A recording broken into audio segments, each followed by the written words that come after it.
this, made of high carbon steel. Tempering is real important on this. I had to go through 7 blacksmiths because I sell these, and you have to temper this right, or else it doesn't give good sparks. Then, what you do is you go out and you get yourself a rock with a sharp edge on it. Notice I didn't say flint. Flint doesn't spark. Everybody thinks it sparks. It's a rock. It doesn't spark. When I hit this sharp edge against a piece of metal, I rip a piece of metal off here. That's what you see as a spark. It's the metal, not the flint. So, saying that, you don't need flint. You can use chert, quartz, quartzite, obsidian, even glass will work with a sharp edge. So any rock, that's a hard rock with a sharp edge. Granite, can't get a sharp edge on it. Shale, got a sharp edge, not strong enough. Okay? So the thing is, when you strike, it's a glancing blow. And it's not slow. It's really a wrist flick. My arm can be steady. And get those sparks. Now don't hit your knuckles because, well, I could use a practice suture. I got my suture today, so cut yourself, don't worry about it, I'll show you. But you get sparks. Okay? So, anybody ever do this kind of flint steel before? I was looking into it, but no.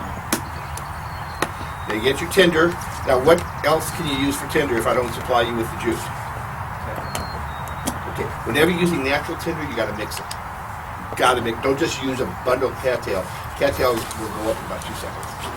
So you need to mix cattail with what else?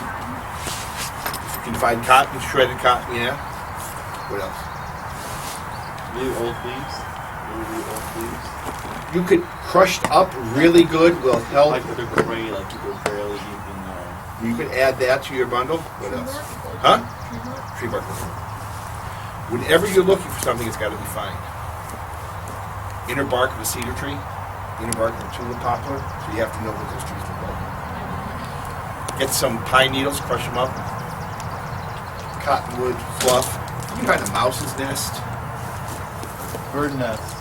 Bird's nest, if it's like this, typically birds make their nest out of straw, which is too coarse, and they use mud to hold it together. So, if you're smart, you can find it if you have to, but if you're smart, bring it with you. So, you fluff it up, you have your flint and steel, you make sparks, and it doesn't work. Why? Tar cloth? Why does this work? Sparks are going in there, right? Glass match works just fine. What color were these sparks? White. What color are these sparks? Which is hotter? These sparks aren't hot enough. So, we need an in-between step. What we do, we have to make charred cotton. What you want to do is you get a can. Usually, if you buy a flint and steel kit, you use a can of Cayman. Punch a hole in the top. Get some cotton. Now, your cotton shirt would be just fine. Your jeans would be just fine. My favorite shirt. Gun patches work fine.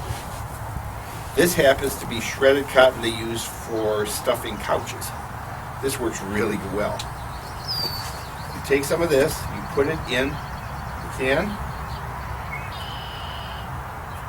put the cover on, you put it on some hot coals. What happens in about 2 minutes, 3 minutes, this is going to start to burn in here without oxygen. All the oxygen will be burned up quick. And in the next 3 or 4 minutes, it's going to be heated without oxygen. You're going to make charcoal. The smoke's going to come out of the hole. When the smoke stops totally, take this off the coals, maybe get a stick, plug the hole so no oxygen gets in, let the can cool down, and when you open it, you should have this black charred cotton. or they call it char cloth. Now, this is the in-between step we need. For flint steel to work, you have to have charred cloth. You can use punky wood. By punky wood, it's like half-rotted wood. You char it the same way. It also works. Not as good as this, but it works. So, we have what we need. We have our flint, we have our steel, we have our char cloth, and we have our tinder. No primitive way of making fire makes a flame directly. The only things that make a flame directly are matches and lighters. Every other way, and we have a video, 40 ways to make fire without matches, they all make a red hot coal. You take that red hot coal and you got to put it in the middle of a little bird's nest like this. Okay? So if you're going to make fire, you're going to put your tinder into a bird's nest. Process is going to be, we're going to take our char cloth, make a nice big target, put our flint and steel over, we're going to make sparks. One will land in there, it'll glow like the end of your cigarette. We're going to take this, we're going to put it in the center of our bird's nest, we're going to fold our bird's nest over so it comes in contact with the charred cloth. Okay. Stand up. Or in your case, you sit down, you would get right by your teepee fire. But for this, you're going to put your back to the wind, hold it up to the sky, and blow with long, steady breaths. That back to the wind and hold it up to Father Sky is an old Indian tradition. And you blow. No, I'm kidding. It's really not an Indian tradition. The reason you do that, put your back to the wind, which way is the smoke going to go? Away. If I go into the wind, which way is the smoke going to go? In your face. Okay, back to the wind. Why do I hold it to the sky?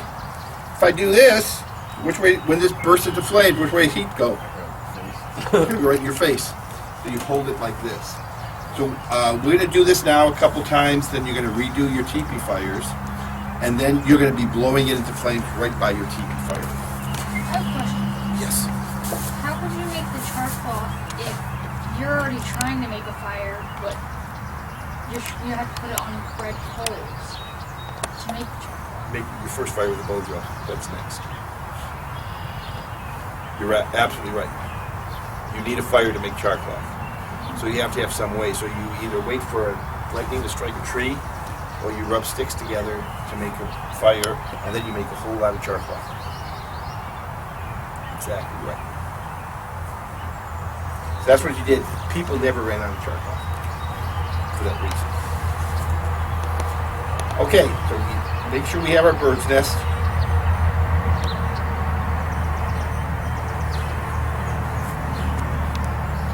Make sure we can make sparks.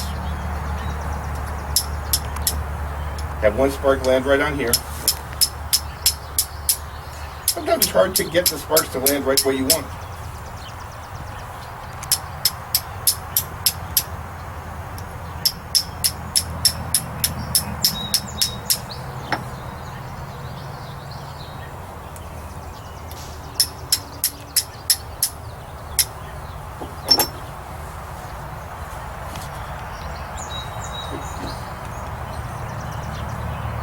Put it in the center. Fold it over so it's in contact. I'm going to throw it down there. Watch the smoke. The more smoke you see, the harder you blow. When you see really dense smoke, you blow really hard.